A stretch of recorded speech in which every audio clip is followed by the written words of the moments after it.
There we go. Good morning. Happy Tuesday. Happy Tip Tuesday. Haven't said that in a while. Today is the 3rd day of May. This is the 86th episode of season 3 of the Be Your Own Hero show. I can't believe it. It's almost time to start a new season. I generally start a new season in the 80s. So I got like 4 episodes to go before I start a new season. I got to figure out what season 4 will be about. Anyway, I can't believe it's been 3 seasons. So, welcome to the show. This is the Be Your Own Hero show. I'm your host, sekouwrites. I'm a professional creative, and that means I do a lot of different creative things. I'm an author, I'm a journalist, I'm a jewelry maker, filmmaker, playwright, lots of different creative things. If you want to know more about me, just go to my website, sekouwrites.com. Anyway, aside from that, I'm also the creator of the Hero Ministry Movement, which is my effort to uplift and inspire people in general and the unhoused community in specific. So join me here Monday through Friday, 8:45 a.m. Central Time, 9:45 a.m. Eastern Time, and 7:45 a.m. Mountain Time to hear me talk about my journey of becoming my own hero at first and then my own financial hero, and then kind of both of those together now. And if this show feeds you in any way, please like, please comment, and please share. Spread the word. Let people know about the New Thought Media Network, which has allowed me the space and opportunity to talk about my journey of becoming my own hero. And New Thought Media Network, just a reminder, is a full-fledged nonprofit. So any donations there are tax deductible, and they are growing and growing and growing. I can see the growth on my side, even when I log in to do this show. There's more and more channels, more and more cities, more and more churches. It's just getting bigger and bigger and bigger. So if you haven't yet, please go to NT, N as in Nancy, T as in Tom, media.org and check out all the offerings of the New Thought Media Network. You will be very surprised. It's vast. It's vast. Okay, so all that said, quick disclaimer, I am not a personal trainer, nor am I a financial advisor. So take what I say with a grain of salt. In other words, do your own due diligence. Do your own due diligence and make it your journey, not just mine. All right, so as you know, if you've been watching the show, I took Friday and Monday off. And what's interesting about that is I played old episodes. I played day 55 of my run streak on Friday, and I played day 68 of my run streak on Monday. And I actually watched. Now, that doesn't sound unusual, right? But I never watch my shows. Rev Mel is always on me to watch my shows and, see what I said. I'm done, moving on. But I tend to be challenged by watching myself again. But I watched Monday and Friday, and I was fascinated. I was like, wow, I was talking about that then, and look how that coincides with what I'm talking about now. And look at how all these things mesh together. And look at that book that I referenced that I haven't referenced in a while. So it was really interesting for me as a spectator of myself. So anyway, I hope it was interesting for you. I know Nan watched yesterday, Monday, and she didn't even realize it was a pre-recorded show because it felt so current. And I felt the same way. I felt like I just talked about that again last week. So it just underscores the point that these lessons, once you reach a certain level, these lessons are the same. There's this synchronicity of the lessons that means that you pull information from different places, different periods of time, different books, but the lesson is the same.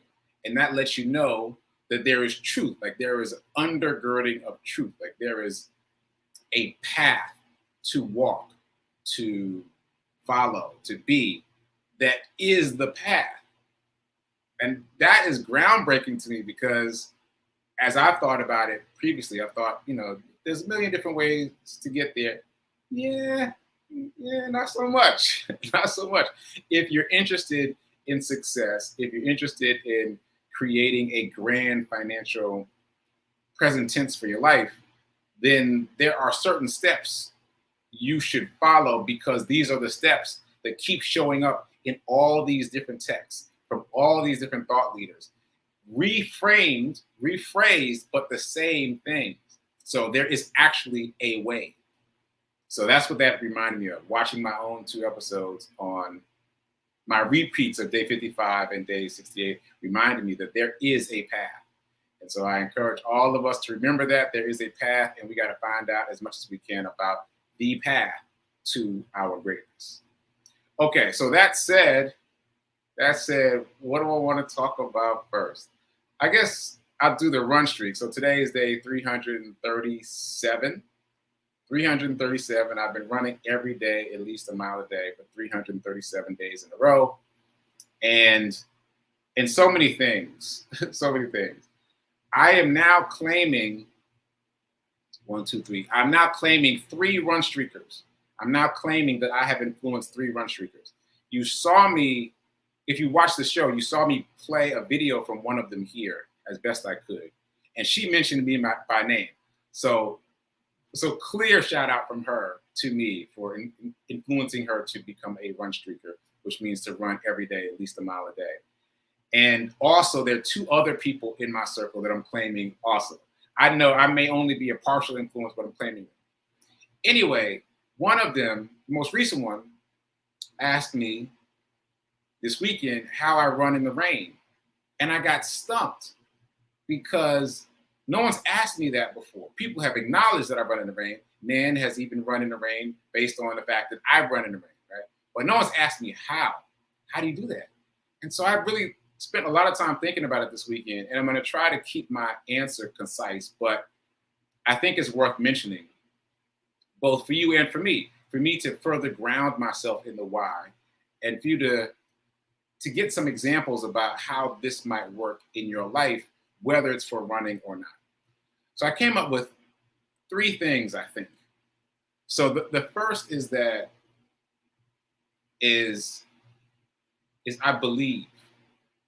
I believe that by choosing the difficult path, by choosing to be unstoppable in running, that I am building the muscle of becoming unstoppable in life.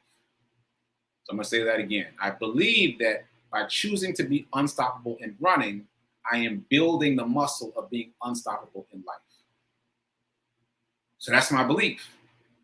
And admittedly, I didn't have that belief in the very beginning.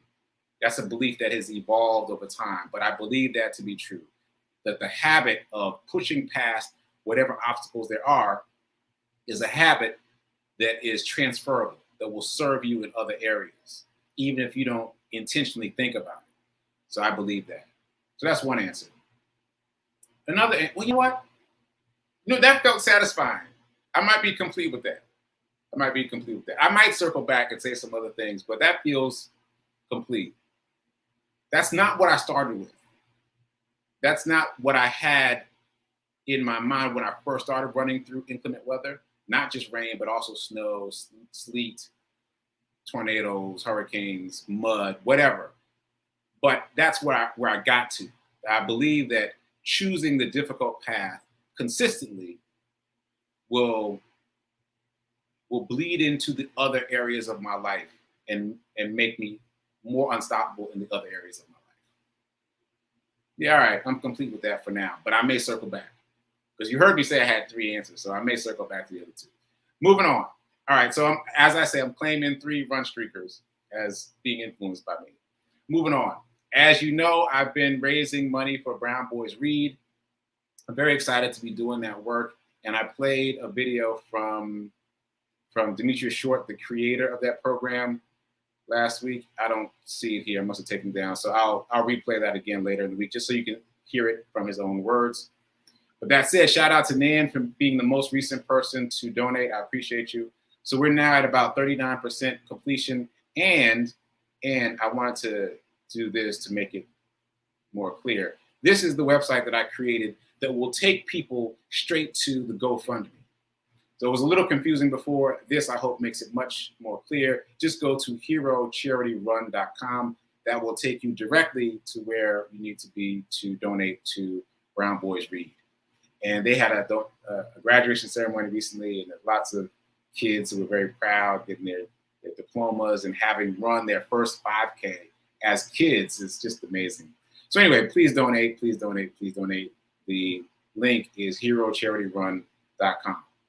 And again, I heard from GoFundMe, they're interested in this campaign. So I don't know what that means, but I'm grateful to know that they are interested and excited about this campaign. So we wanna show up and show out. Okay, moving on to the dice roll challenge. You've had a couple days off. No one was sitting here rolling dice on Friday and Monday because I wasn't at that point doing dice rolls in those early episodes. But here we go. We're back to it. I don't know if you can hear the lawn guy, but the lawn guy's out there making it happen. All right, here we go. Dice roll challenge. What day is this? May 3rd. There was something else I was going to say. May 3rd. Well, whatever. May 3rd. Oh, Tuesday. May 3rd, Tip Tuesday. Here we go. All right, number two. So you're going to take $2 out of circulation. You're going to move that over into your investment account, your account that you've set aside for investing, or your Roth account that you've set aside for investing, or your money jar, or whatever.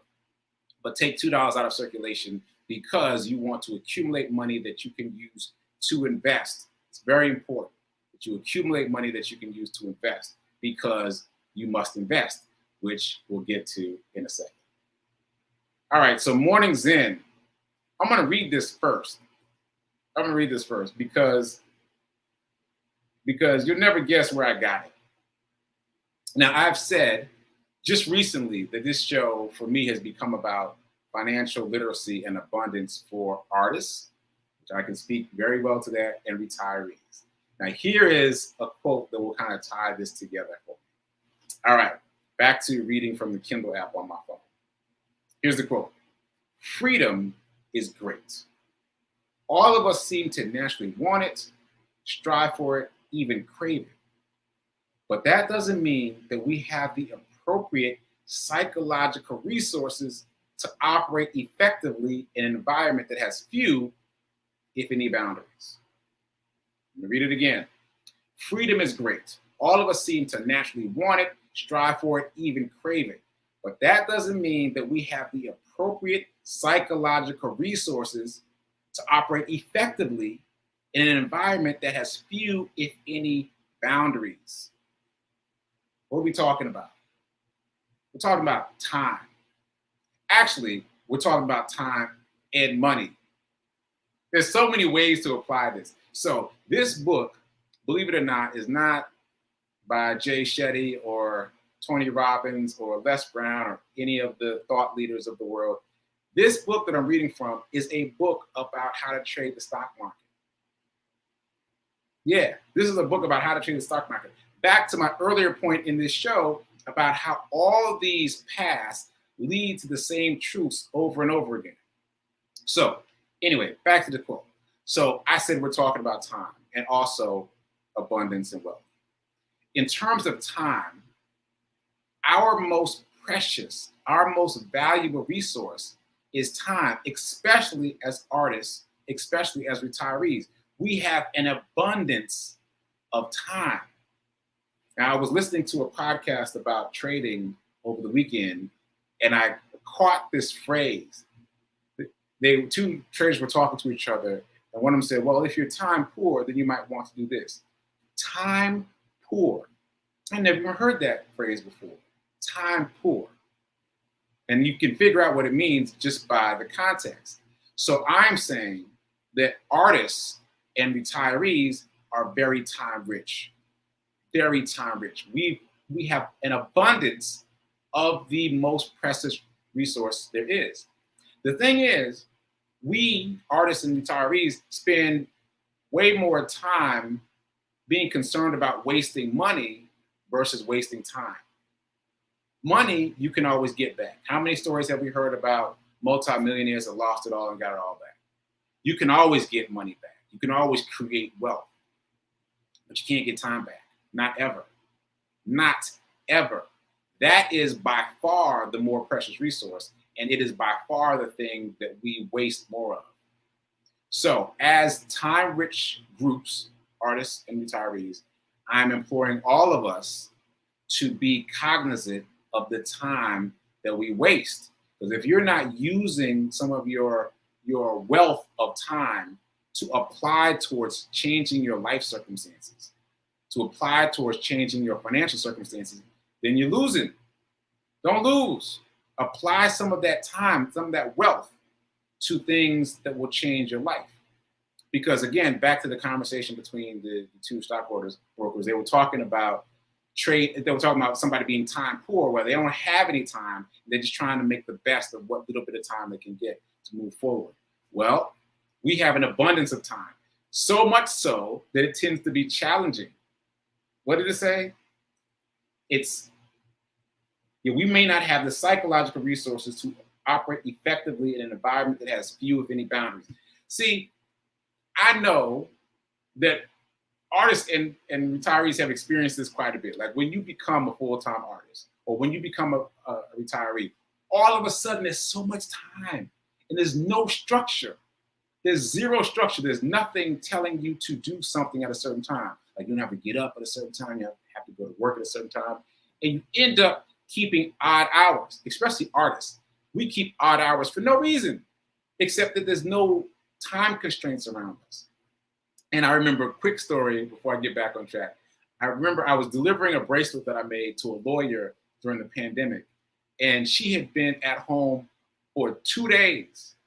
And when she opened the door, you would have thought she'd have been attacked by a wild animal, like hair sideways, one pant leg up, just like really overwhelmed with the sense of time. And mind you, she was still working, but working from home.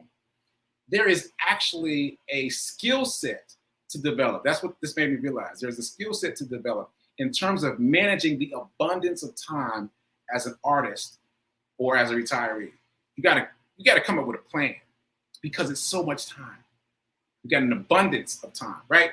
And what I'm suggesting is that you apply yourself to changing your circumstances. Like set aside a block of time, like decide how much time you're gonna spend per day, let's say, on changing your financial future because you are time rich.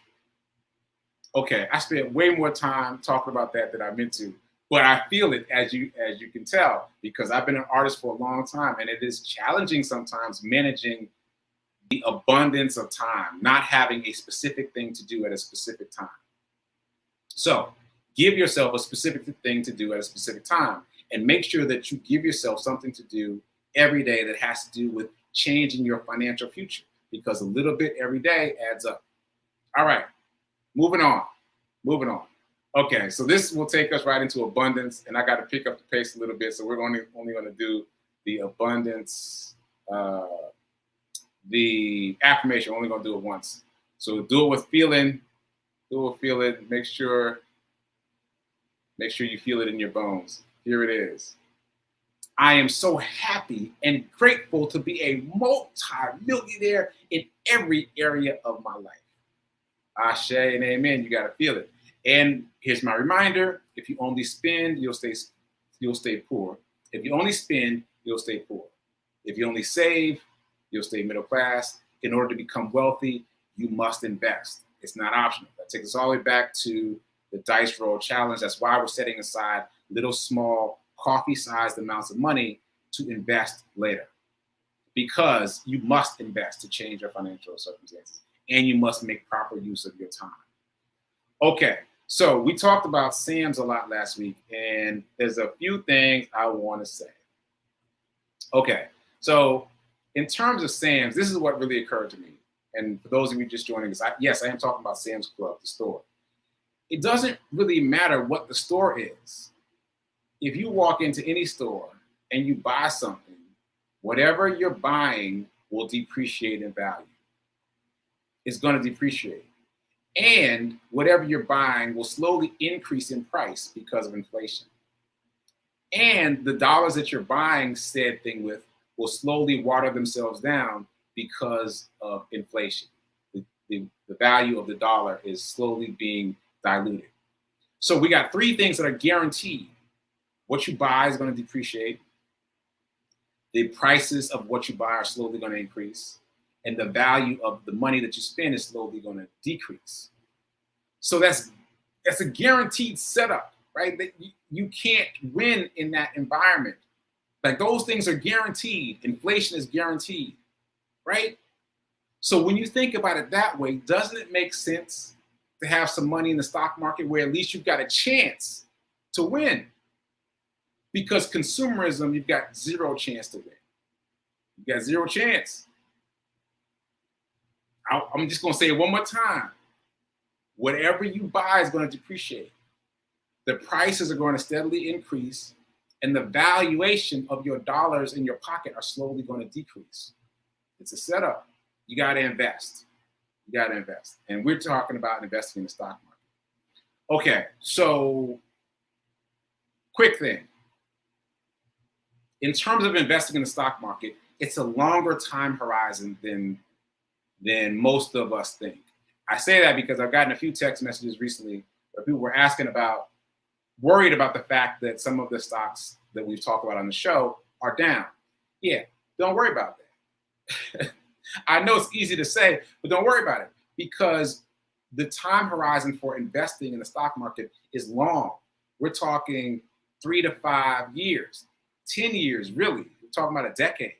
But 3 to 5 years is your like minimum threshold. You shouldn't be worried about the daily fluctuations or the weekly fluctuations or the monthly fluctuations or even the annual fluctuations. You need to be worried about 3 to 5 years out. Okay? So think about it on a longer time horizon. That said, shout out to all my people who have the S&P 500. Woo, woo, woo, woo, because we just had a dividend payout. And that feels good, right? So everyone who has SPY, you got a dividend payout this past weekend. I got the notification on my phone, and you got notifications too, or if you didn't, go in and check. But you got a dividend disbursement. Now, I'm set up for DRIP, which means I have my dividends automatically reinvested back into the asset. So I've got a couple fun facts. So one, even though I only bought a share of the S&P 500, I now own more than a share because it's building itself up. Every time there's a dividend disbursement, it takes the dividend and buys a partial share of itself on autopilot. There's nothing to do. It's building itself. Now, obviously, it would have been great to know this in high school, right? But we are where we are. The fact that it's building itself is epic. Like you just put your money in there and let it build itself. So back to the Sam's Club analogy, right? So in one example, in terms of consumerism, you're definitely losing. Whereas in the stock market, if you put your money in the right place, like the S&P 500, you're definitely winning.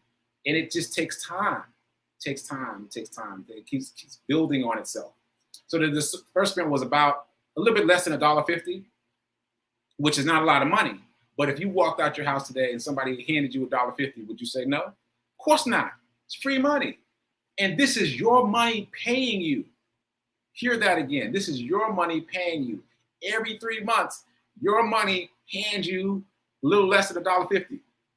That's incredible. That's incredible. So put your money in the right place. Invest. Think of it as a long time horizon. Okay. So a couple other things I want to talk about. I want to circle back to Linda. Linda and I were talking about this, the Sam's analogy, but also we were talking about AT&T, because last week I was talking about AT&T stock, and I was saying that it is an inexpensive stock, not cheap, it's inexpensive. So AT&T shares are currently trading around $20 per share, and that's where it stays. And in terms of dividends, it pays out $1 per year. $1 per year. So Linda in the comments later said that she actually inherited some stock that became AT&T stock. So Linda, you're ahead of the game. So back to what I said recently, I learned that the stock market game is a single game that can be played millions of different ways. So you've already got AT&T stock. That means you're already getting this dividend. It's built in, it's baked in. You can't not get it. The thing you need to check is whether or not you have DRIP activated. And that will depend based on the brokerage house or whatever. But you have to figure out whether DRIP is activated. DRIP, once again, is Dividend Reinvestment Plan. It's an acronym for Dividend Reinvestment Plan. Dividend Reinvestment Plan. So if DRIP is activated, then every time you've gotten a dividend disbursement in the past, it has automatically put that money back into your shares, and they've gotten bigger and bigger and bigger over time. If DRIP is not activated, then you've gotten disbursements to the cash side of whatever brokerage house you have. So, two ways to think about this. You can have DRIP activated to grow your money faster on autopilot, or you can turn DRIP off to have that money come to you as income. So what I'm doing is keeping DRIP on everything. Let it grow faster. I just talked about it in terms of the S&P 500. Let it grow faster. With the idea that at some point down the line, I'll be able to turn off DRIP and live off the dividends of my own money. Come on now. You know that's amazing. Just the thought of that is amazing. And I mentioned a guy recently who has so much invested that if he turned off the DRIP, he could live off of about $88,000 a year off of his own money. His own money is paying him a salary in dividends of $88,000 a year. So that is an incredible idea. And for the retirees out there, retirees typically have access to more things that are worth a lot of money. So be thinking about this now. The more you have invested in the stock market, and let's keep it specific. Let's just keep it to the S&P 500. The S&P 500 pays a dividend. We just talked about it. It was dividend disbursement day this past weekend, right? So my, almost $1.50 is for one share. But if I had two shares, that'd be $3. And you can do the math on and on and on. The dividend is protected. Like for you to not get the dividend off the S&P 500, something would have to happen to all 500 of those companies that are all worth more than $10 billion each. Right? Is it possible? Yes, anything's possible. But is it likely? Is it likely? No, it's not likely. So, whereas if you go to Sam's or any store, it's guaranteed that you're spending watered down dollars to buy goods that are increasing in price and will depreciate as soon as you walk out the door. Guaranteed. All right? So put your money where it can grow effectively over time. And at some point, even pay you a salary. I can't get over that idea. It's an amazing idea to get paid a salary off your own money, independent of anything else, independent of having a fixed income or a job or whatever. Your money can pay you a salary, but you have to invest first. Okay, so I got all caught up on that, and that's not even what I really wanted to talk about today. So now I'm going to save my notes for today to talk about tomorrow, because there's a couple things that I wanted to circle back to. I've got another Amazon story in terms of rewards. So anyway, we'll talk about that tomorrow. All right, so let's see. All right, I was looking at the chat. Just want to say shout out to the people in chat. Shout out to Linda, Tim, Wasita, Nan, Gladys. All right, so I'll check your comments and see if there's anything I need to respond to for tomorrow. And yes, good to be back. Good to be back live. And let's talk more about dividends and reinvesting dividends and playing the stock market in a different kind of way. In the meantime, take your $2 out of circulation, because you can't play the game if you're not in the game. All right, so keep doing. Be a hero. Be your own financial hero. And remember that now is better than perfect in terms of investing. If you wait to invest, you're missing out on the dividends. All right, I'll see you tomorrow. Later.